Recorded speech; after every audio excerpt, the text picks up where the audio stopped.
All right, so the word I want us to look at today, because this was an interesting chapter where most of it was not about the Black experience, but about the way that the Native experience interacted with.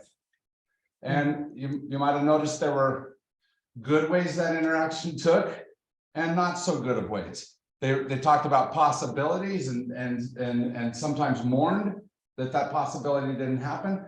Another time said this is how it played out well. What this is talking about is intersectionality. How many have heard of that word? How are we connected to one another? And do we see those ways of connection, or do we see the divisions between us? Usually when we see the division, we see that to our advantage. To see the connections between us, we sometimes have to look beyond our advantages to something better. I mean, something different. So I want you to think, as in this room, we have mostly white Americans, older white Americans. Okay.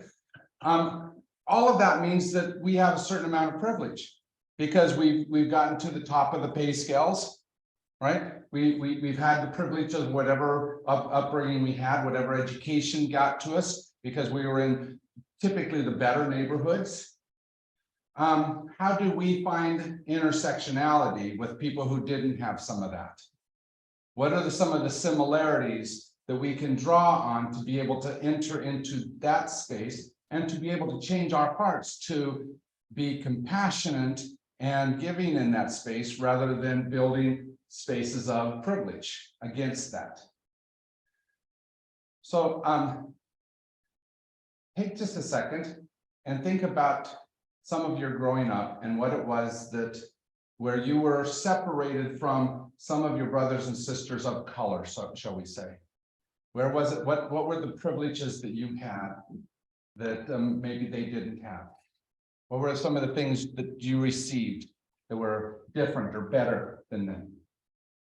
I grew up in a really small town. Yes. There was one school. Uh-huh.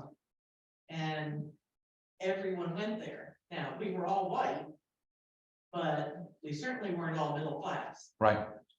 Right. And so my exposure growing up was economic diversity. Yeah.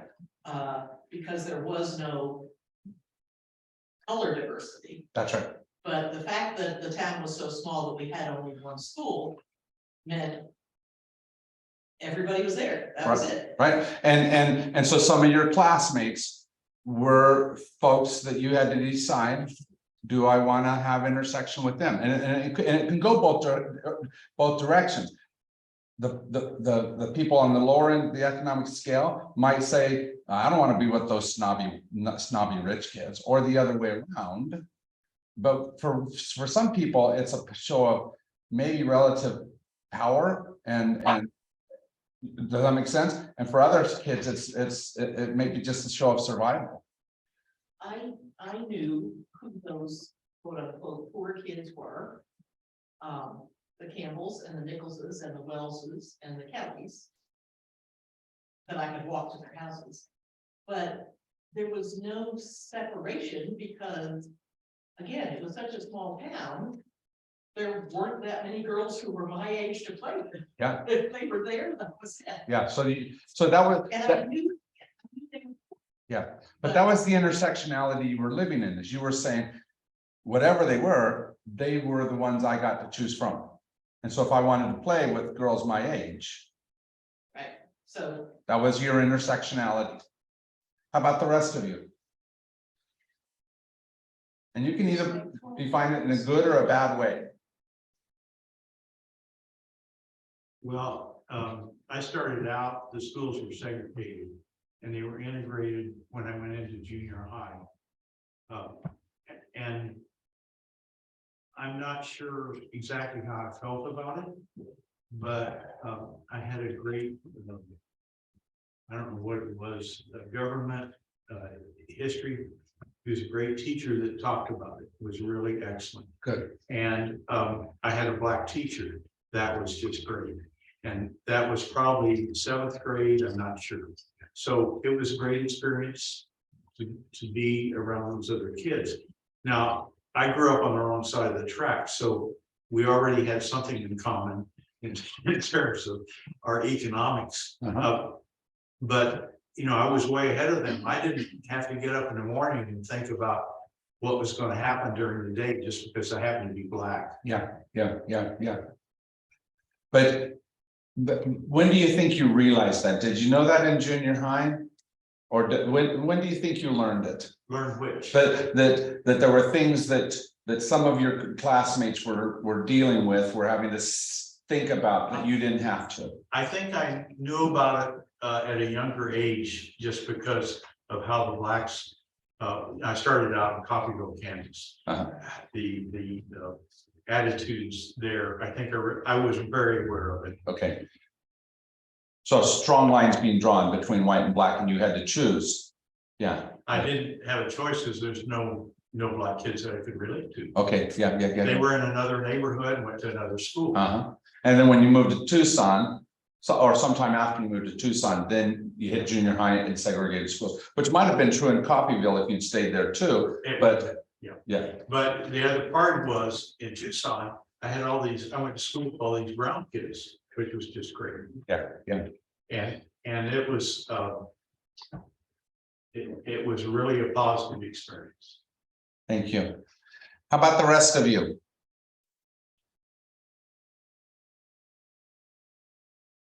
What was the question? The question is just a complicated one about basically you're growing up and where it is that you had either places of connection or places of division between you and people of color. Well, my school was the first school that went kindergarten through graduation from high school, fully integrated. And so I had. So if Don did that in 7th or 8th grade, you're how many years younger than him? I was born in 1950, so this would have been 50 or something in Charleston, West Virginia. And in my brownies, we also had black girls in there with me. So, and I had black friends at the house all the time. So Yeah.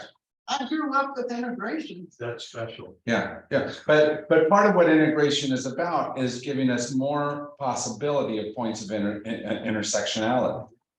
Right? Doesn't mean we always did that, because high school kids, for example, are really good at drawing lines of division, right? Whether it's jocks versus drama or you know, rich kids versus poor kids. There's all kinds of lines that we draw in high school, but at least in an integrated place, there's a chance. The big thing in my high school was the white girls started dating black guys. And the black girls started beating up on the white girls who were dating the black girls. And how much of that was because suddenly that was a possibility? It was crazy. Yeah. I mean, there were like these fights between these girls and stuff. Yeah. Anyone else? Go ahead, Barbara. Well, unbelievably, back to Charleston, West Virginia, I was in 4th grade, moving into 5th grade, moving from down on Michigan Avenue up to Bedford Hills, which was considered the real Chi-Chi amazing place. And my very best friend from 2nd, 3rd, 4th, 5th on up, she's still, we've sort of lost touch, but it dawned on me that we could all be different colors and everything, but if we had been, and I don't know what the word was they used back then, profiled or placed in a niche by the administration of the schools have a lot of power to influence families and children.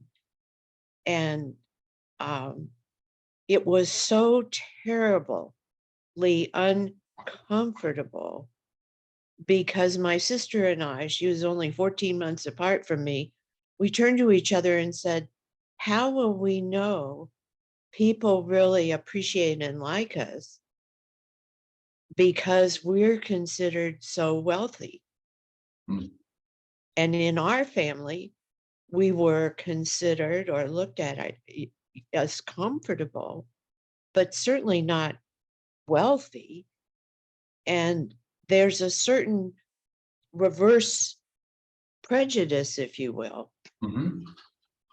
with, and so those points of intersectionality are such, in my case anyway, feelings of insecurity punctuated that place of the crossing.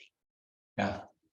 Yeah, and that's because intersectionality takes you out of the easy comfort zone and puts you in a zone where you have to deal with more on the human level.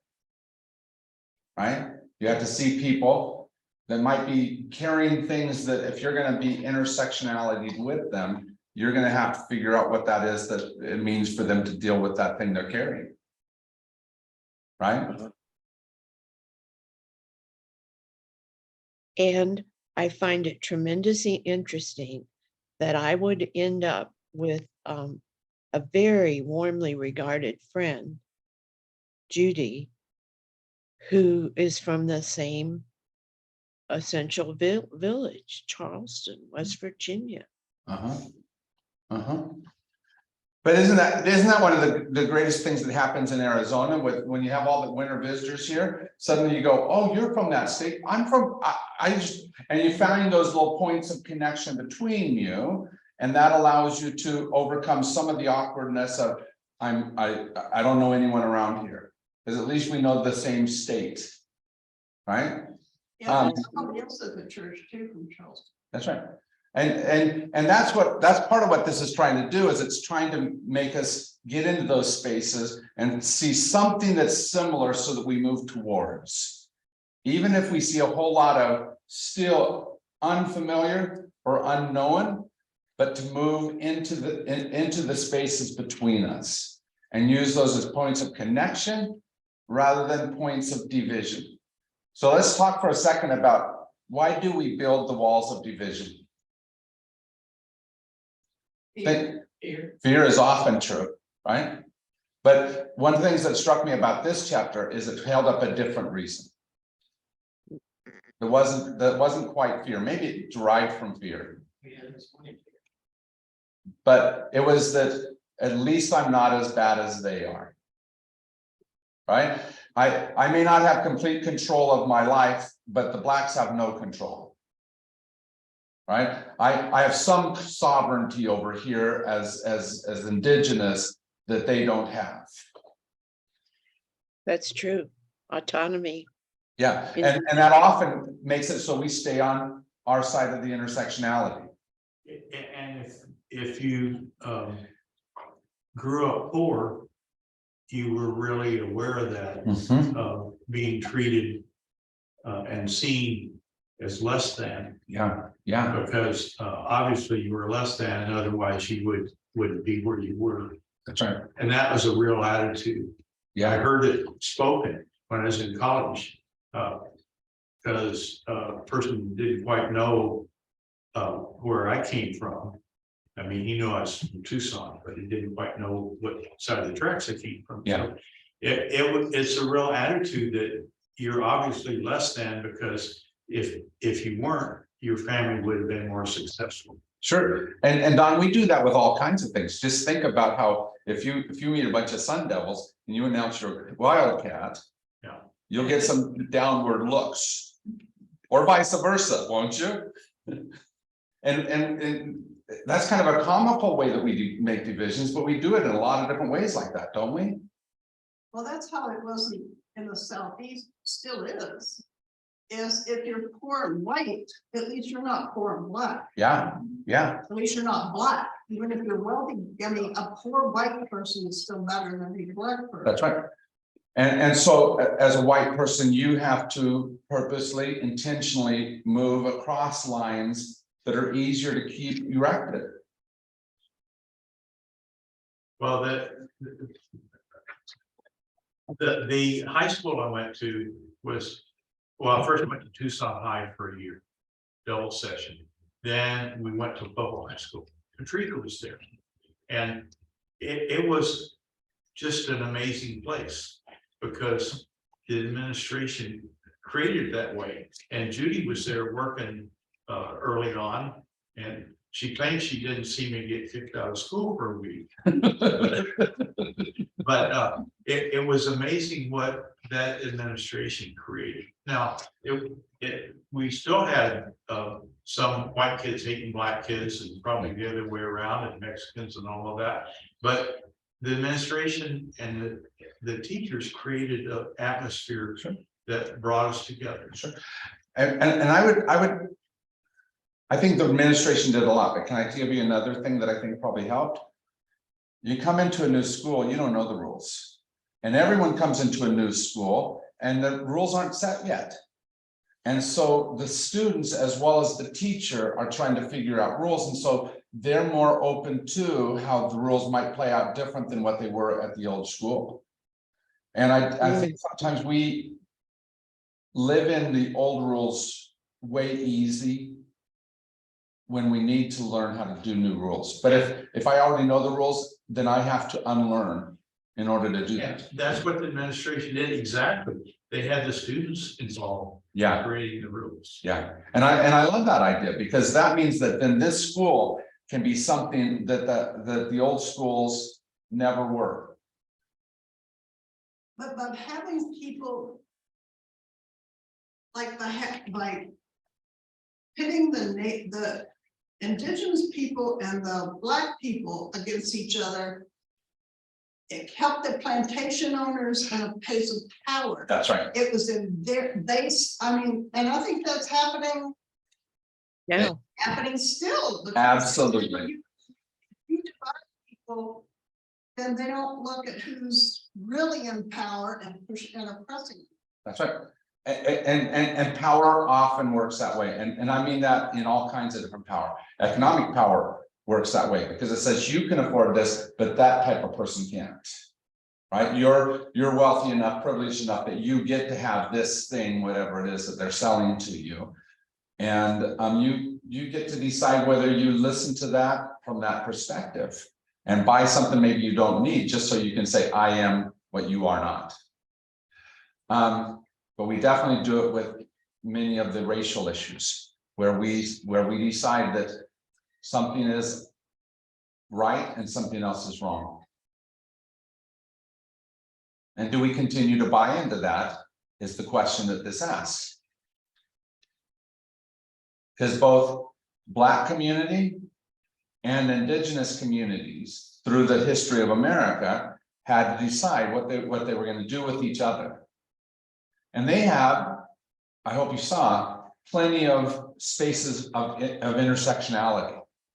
I remember in particular one chapter, it said it gave several reasons why Black and indigenous populations have a lot of similar concerns and struggles. And then they asked a question that had something to do with, so what are you going to do about it? Right? What do we do? Or do we continue to see the differences that, I think you're right, are put there by those who are trying to exert power over both groups?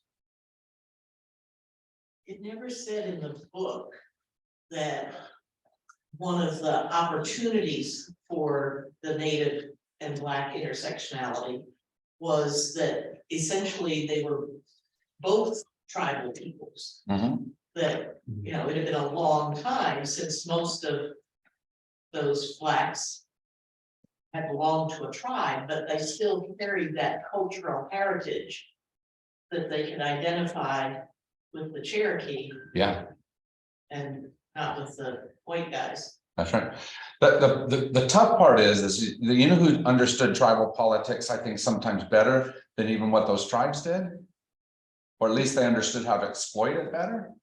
Yeah. The people in power, because they did that both in Africa, where they would take one tribe in Africa and say, go get me slaves from the other Yeah. things that sell me those, I'll give you some stuff. And then they did that also to the tribes in America. Yeah. And so they understood the way that to exploit tribal power better than sometimes what the tribes knew how to stop it. But if you That's what watch, Trump is doing. that's right, that's exactly what Trump is doing. It is very much a similar type of thing. So a good movie to watch on that is Woman King. Oh, Because at least part of what she's trying to do is, why are we still letting them exploit us? What was the name of the movie? Woman King. Just came out this last year. Regina King is Regina King, that's wrong. Viola Davis is the star, and it is about changing some of that dynamic during this slaving period to change the narrative. So if you haven't seen that, go and see that.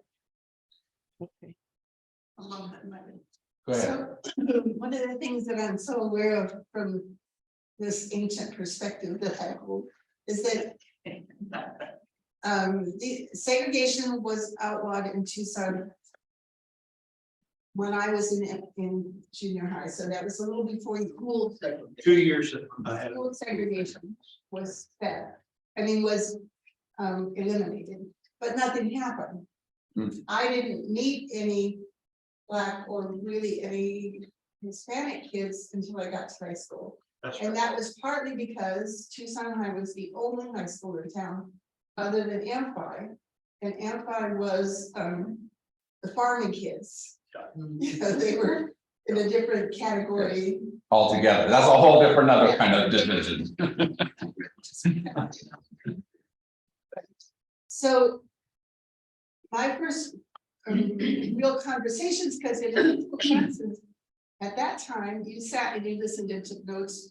You didn't interact with other kids Hmm. in the classes. Okay. So my interactions were in PE.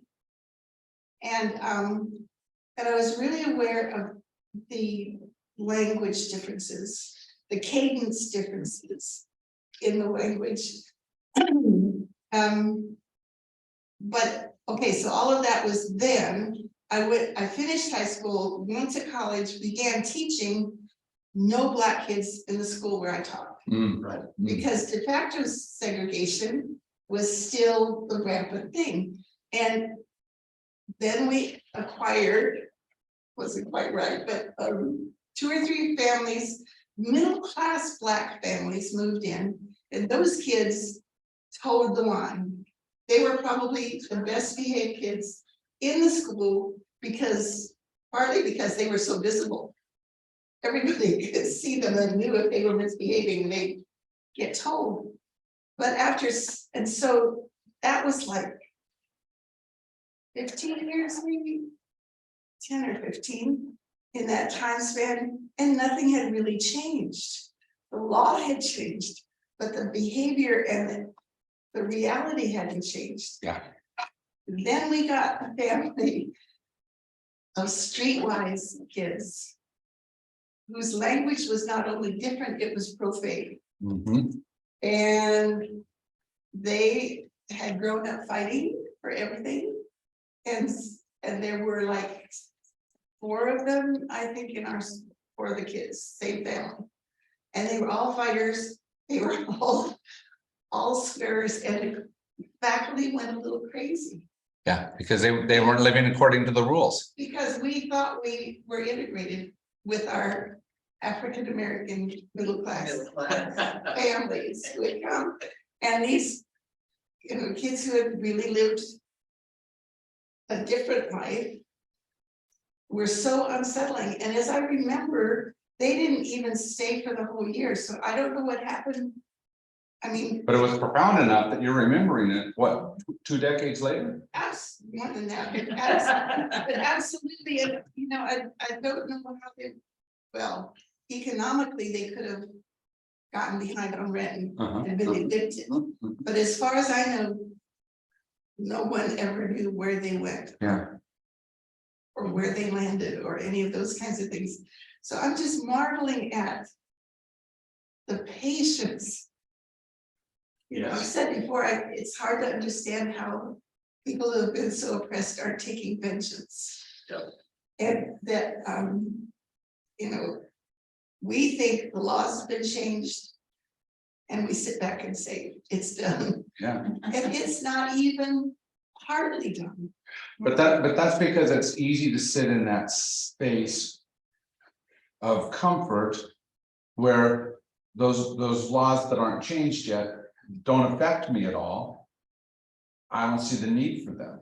To get there, I have to move into the discomfort of being where someone else is at and see it from a different perspective than what I see, and that's hard for us. I think Look at it again, Jim, that's profound. I think we have to sit in the space where that other person is at, so that we see it from that perspective and see why it is that those laws are still necessary. If we're in a space of comfort and ease, we don't need no law, we don't need any new laws. But we need to see it why they need a new law. I think the white dominant culture in our society is homogeneous, with the sole exception of the division between people who can imagine a changed, an evolved culture that is inclusive of Black and Native American people. Yeah. And the people who believe that is an unbridgeable gulf, and we will accept only those Black and Indigenous people who are prepared to conform their behaviors, their cultural expectations to those of the white dominant culture. What we as people of goodwill have to decide is, you know, what is the inclusive culture that we envision? What are its hallmarks? And how do we get there? Yeah. We can't I mean, the white nationalists and their various gradations, they know exactly what they want and how to accomplish it. Or how to maintain the inertia, or how to reverse any trends that are pushing against the inertia. What do we want, and how are we going to get it? I mean,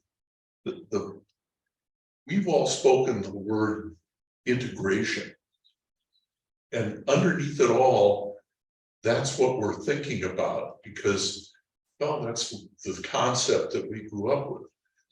Well, having, you know, spent the last 40 years or so surrounded by Indigenous peoples, you know, they aren't looking for integration necessarily. And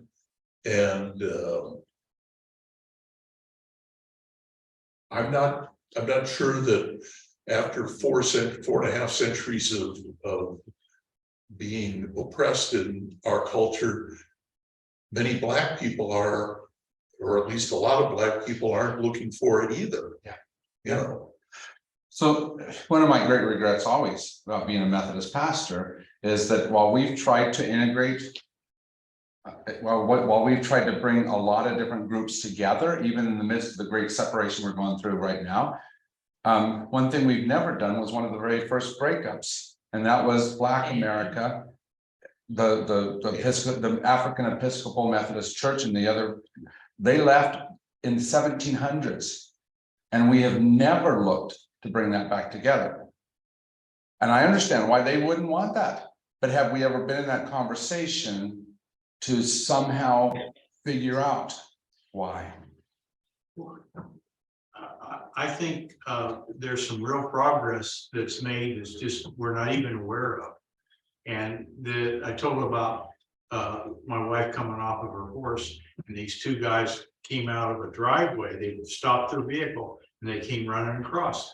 One was Black and one was Mexican, and they touched Lori and helped her get up. And 50 70 years ago, that black guy wouldn't have touched her. Yeah, And Lori is,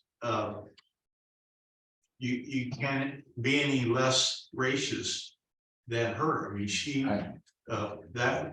she wouldn't even thought about that being an issue. right. But, back when I was a kid in Coffeyville, Kansas, that would have never happened. Sure. And so it's, But Emmett Till's story is about how him touching a woman in exactly, a way that was maybe acceptable in his own head, coming from a northern black perspective, but was unacceptable in that town. And brought about his death. Do we understand that there are rules that we don't have to understand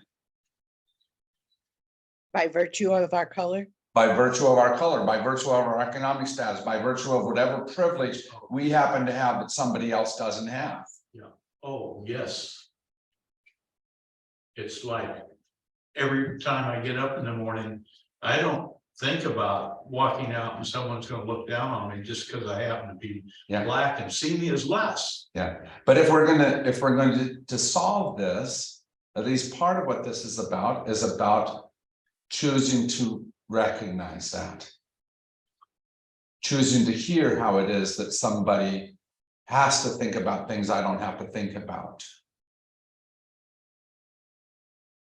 That's a huge question for United Methodist churches. Yeah, yeah. You know, Barbara, on a regular basis, the problem with United Methodist is that we've gotten the I and the T reversed. Yeah. Obviously not very united. Yeah. And in a very real way, we've been more untied than what we have been united.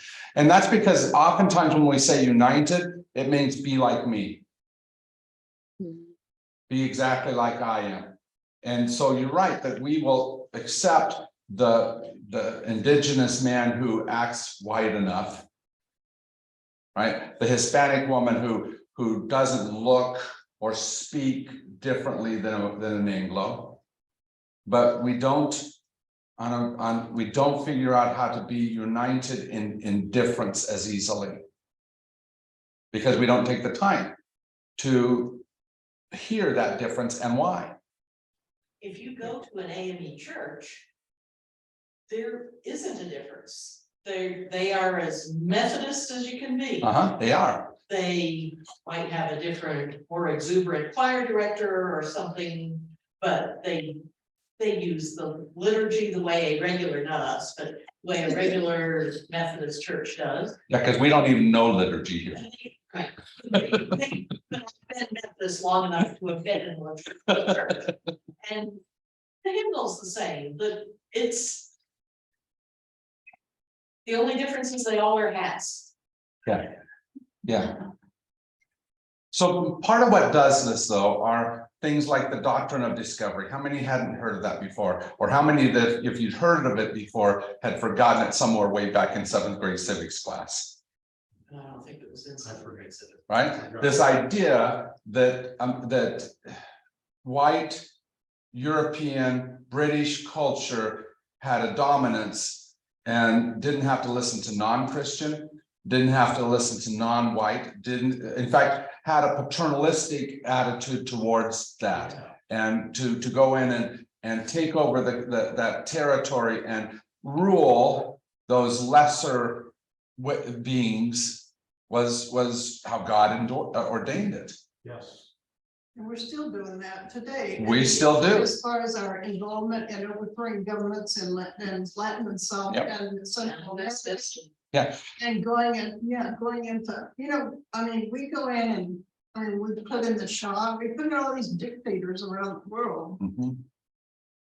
Yeah, and the problem with it though, is that just as I said, as I asked that question and said how many don't know about it, it's because we don't talk about it because it remains a rule underlying things that we don't think about.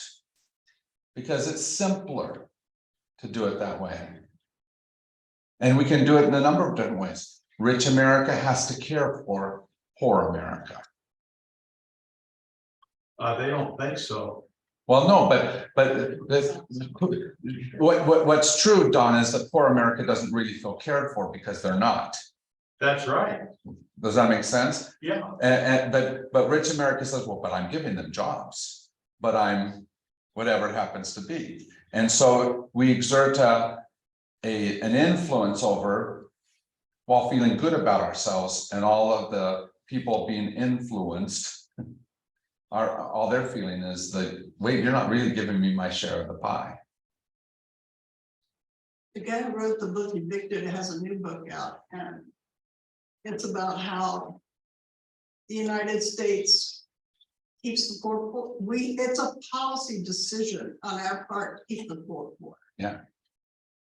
The good news is, Judy, we've also made a lot of decisions to reverse that. We just haven't made them all really well. The policy of having education for all was supposed to overrule some of these tendencies. It was supposed to help us to move into a better space but we moved it into integrated classrooms to make it so that there was maybe education, but not fair and equal education for all. And access to it was retarded in many of the spaces. Now we got charter schools. Right, that's just one more way up, because charter schools are good schools. They've got good teachers. The problem is they're also not dealing with all the challenges that public schools are dealing with.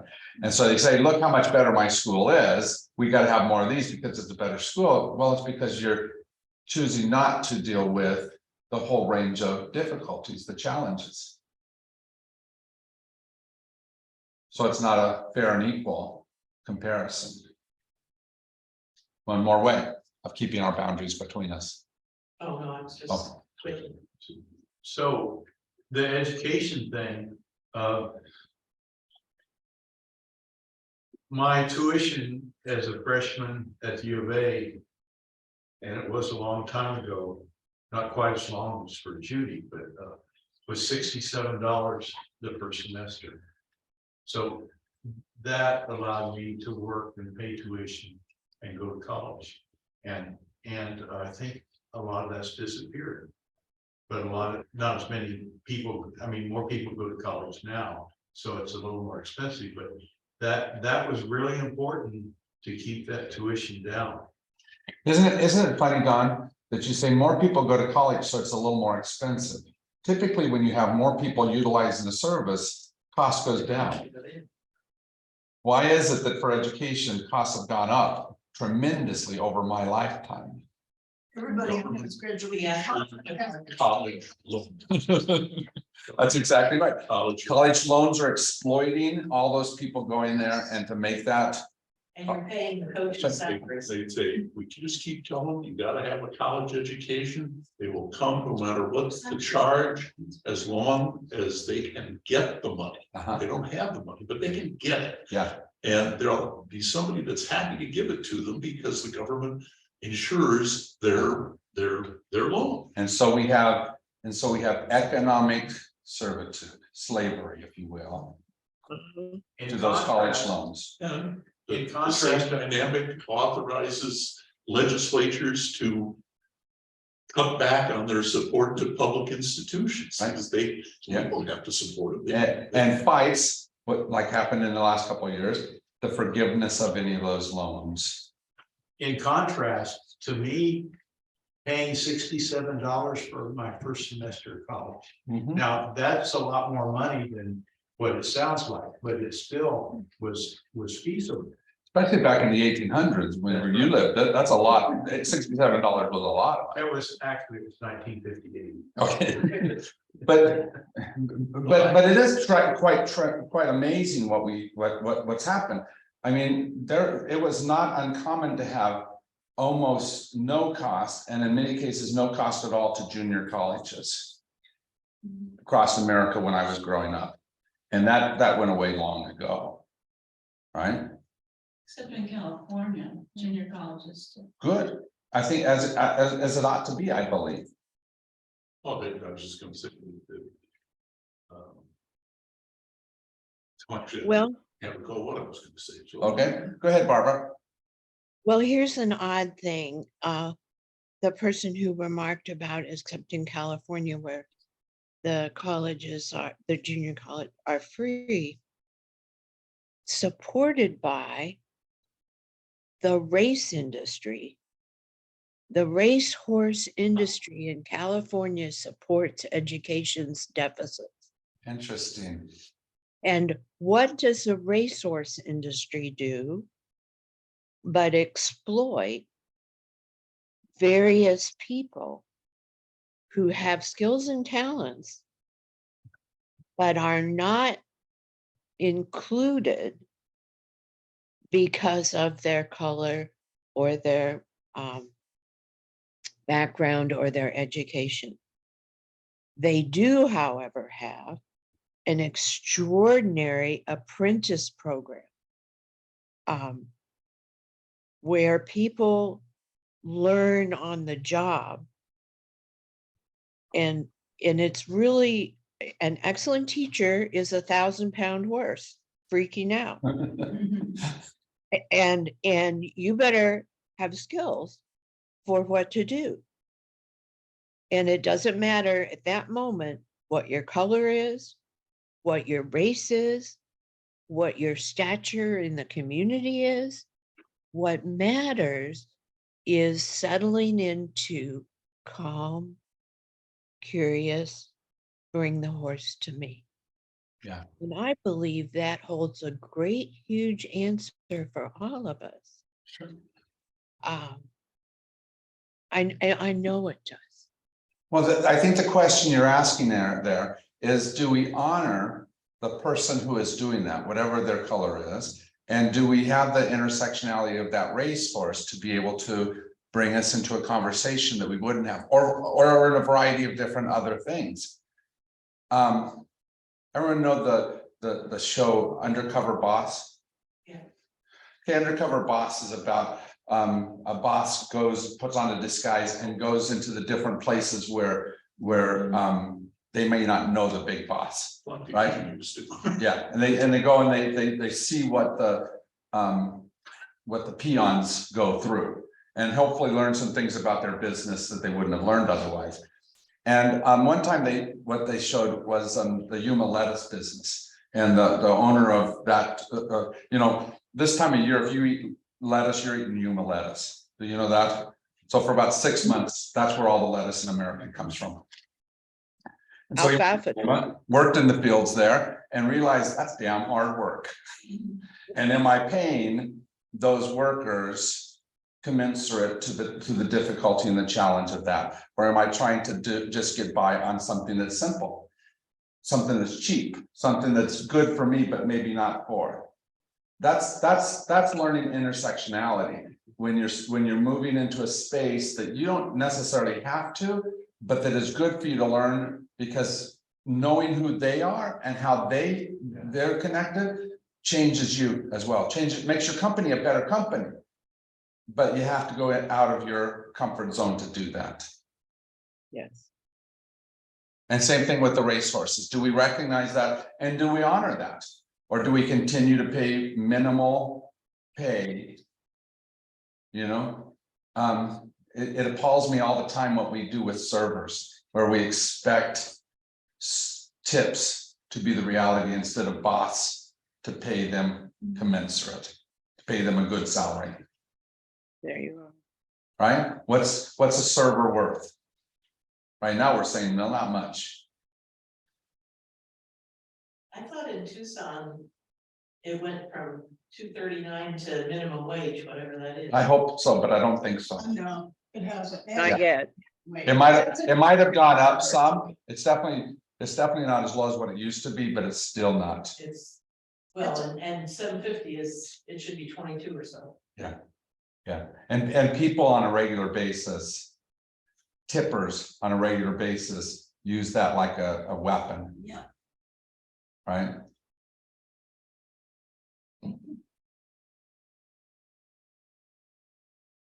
It's hard to do that, it's easy to do that, and it's hard to move across those lines. There's very few people that I know that have been servers that tip badly. Why? Because they have an intersectionality there, right? And they say, oh, that person deserves it, whether or not they were a good server for me. That it's not for good service, it's to pay their salary because they are here. And that changes how you look at things. How do we do that when we go across color lines? Because it's really easy for us to ignore the intersectionalities between us across color lines. Because too much of our definition of good American is exactly what happened with the indigenous. If you leave behind what you have and you become more like me, you become the industrious, Western looking, Western hemisphere looking type of person where you aren't really indigenous anymore, then I'll accept you. I'm expecting the intersectionality is for you to connect with me, not me to connect with you. And is it fair? Like the one comment, I don't know where I put it, said something about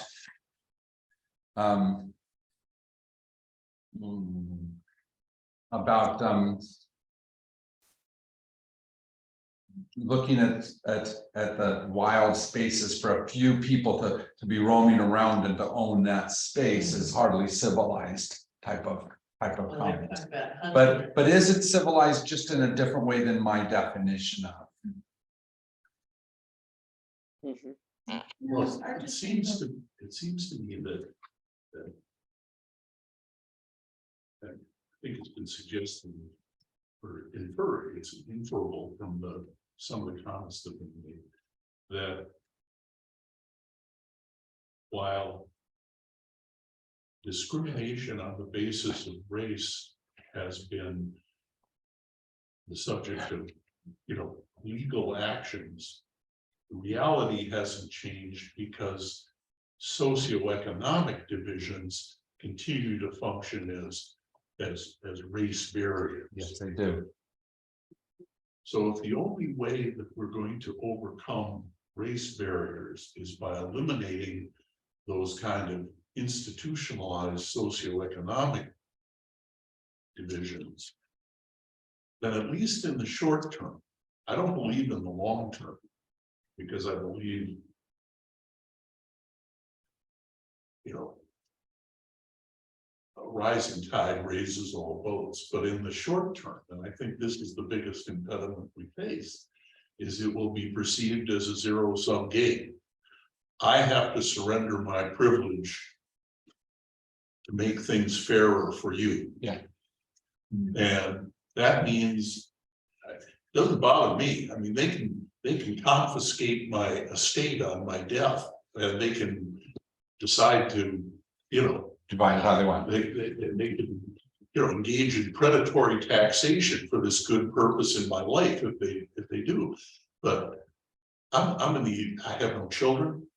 I have, you ask most people, are you prepared to sacrifice your child's college education or the quality of it to improve the quality of another? It's just like the debate about expanding healthcare. Mhm. There's no question, somebody's going to have to give up something for somebody else to get something in the short term. And how do you convince people to do that? How do you convince people? Part of it, I think, is we have to figure out the difference between profit and enough. Oh, yeah. I mean, Because I we think- just saying enough, more and more profit is always a good thing, and I'm not certain that's true. No. Not even for me, as an individual, just making more and more profit doesn't necessarily give me anything that is of value to me. Much in the long run. much more poignantly, capitalist dedication to growth in endless growth will destroy the planet. Yeah, how can we maintain that? It has. Yeah. Right. And we're oblivious, or Yeah. at least we haven't yet managed a collective response. Sure. And I think it's that this book is calling us towards. How do we do something that makes it so that we decide on a different collective response? And how do we somehow come together in such a way that different collective response happens and moves us.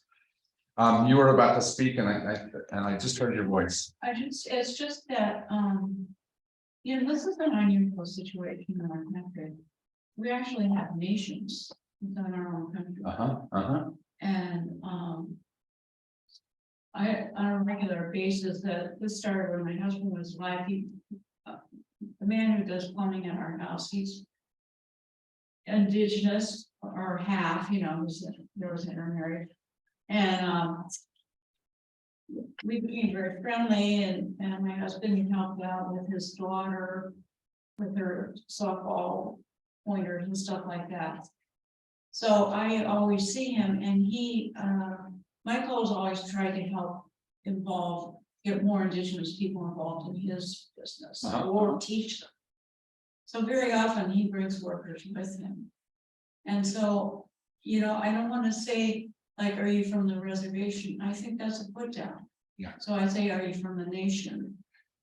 Ask them what tribe they are. Oh, well, they're That's- talking, oh. yeah, That's the question. is to Yeah, ask what because we've gotten into really interesting discussions. Because I have a few Indian artifacts in the house and, you know, some of them really know a lot about it. And that, the thing of it is to do that, you have to cross away from what, you have to cross the boundary that's easily put up there, and you have to choose the relationship. And it's worth it, but it doesn't necessarily come naturally. And I'm not certain that it doesn't come naturally in your head as much as society puts up really easy barriers to making that natural. And you have to choose to step across those lines. So Tim Thomas, I'm waiting on him to come and redo our roof. And I asked Tim Thomas, because he's brown, I asked him one time what he was, and he's Tohono. And he's as busy as he can be. And so I would have never known he was Tohono if I hadn't asked. And Tim Thomas isn't, you know, a lot of Tohonos have Hispanic names. You know, what's Tim Thomas? Yeah. And it just, I want him there because he does the best work. Sure. But the difficulty always, Don, is whatever kind of things we put on somebody who we see in a certain box, right? So Tohono, when we say they usually have Hispanic names, or in the more pejorative, natives are always, and we list the usually pejorative things about them. So I don't know why, Yeah. but I don't. It's because you dealt with people, I think. Well, and also I have indigenous in my DNA. Yeah. Even though it doesn't show up because they don't have enough information. Yeah. But I think that's what this is talking about. Why is it that Black and Indigenous America haven't found those places of being together? Often because they've very purposely been split apart, but often because they've chosen not to do the hard work, and we haven't chosen to help them in that hard work. Go ahead, Melinda. Well, one of my finest moments of intersectionality is when I was working with in a residential treatment center with kids from the White Mountain Apache Reservation. And I would take them up there periodically. And that's when I discovered how much they love reggae music, and particularly Bob Marley. Interesting. And once I played that tape, I was as good as gold. It was really, and there really was a whole, through the 80s and 90s, there were a bunch of reggae concerts that would happen on the res. Nice. Yeah. Missed our great opportunity, You could have done that. but when Lewis and Clark went west, Lewis had a black servant, great big strapping man named York. Yeah. When they hit the Northern Plain tribes, they'd never seen a black man before. Guys were lining up, presenting him with their wives. They want, you know, they were anxious to have this guy's DNA in there. Yeah. And I've always thought, you know, what an opportunity for Thomas Jefferson. He could have shipped a lot of black people out onto the plains and, you Made know. all kinds of money or made all kinds of influence or whatever, right? But it sounded to me like those plantation owners, well, those treaty negotiators in particular, consciously taught that the blacks were inferior to the indigenous people. Yeah. And convinced the indigenous people that that was true. Yeah. And I think there's so many times, you know, I've not been to Africa, I've always wanted to go, but I think we did the same stupidity there. We That's right. taught people certain things, and I just heard that one country in Africa has criminalized gayness. And you could be, Uganda, I think. Yeah, Uganda just did. but we taught them that, Yeah, in my opinion. I That's don't think Christianity taught them that. Christianity taught the Methodists were part of That's right. it. I couldn't win on it because I didn't go, but I know what was going on. But what you're identifying is the ongoing issue. Do we do what's easy and maybe effective for my way of being? Or do I take a more challenging route? And that more challenging route is never simple. Maybe it means that we have to forego some of my salary increases so that somebody else gets a salary increase. Or something like that, feels that direction. But is my salary increase important enough that I should get it? Or is something else more important than that? Is my comfort more important, or is there somebody else who is living in more uncomfortable places? Go ahead. One of my fantasies, because I'm really into creating opportunities for young kids. You know, that's how you discover what your talents are. And for families that are able to put, say, a child in camp for 2 weeks, wouldn't it be nice if they also put money aside for another child to be able to go? Wouldn't that be nice? That's what I would like to see happen. Yeah. Go ahead, Barbara. I think there's another opportunity for intersectionality that we have missed, and that's the arts. They mentioned in the book of Sweetgrass Baskets. And since I lived in Charleston, South Carolina, We braid black. I had a fantastic Sweetgrass Basket. Yeah. And when I lived in New Mexico, I lived in northern New Mexico, where San Juan, San Ildefonso, Santa Clara. And so I've got some wonderful pottery. Yeah. I've got a Navajo rug. I've got so many things that I appreciate their art, but I don't know how much they know that we appreciate their art.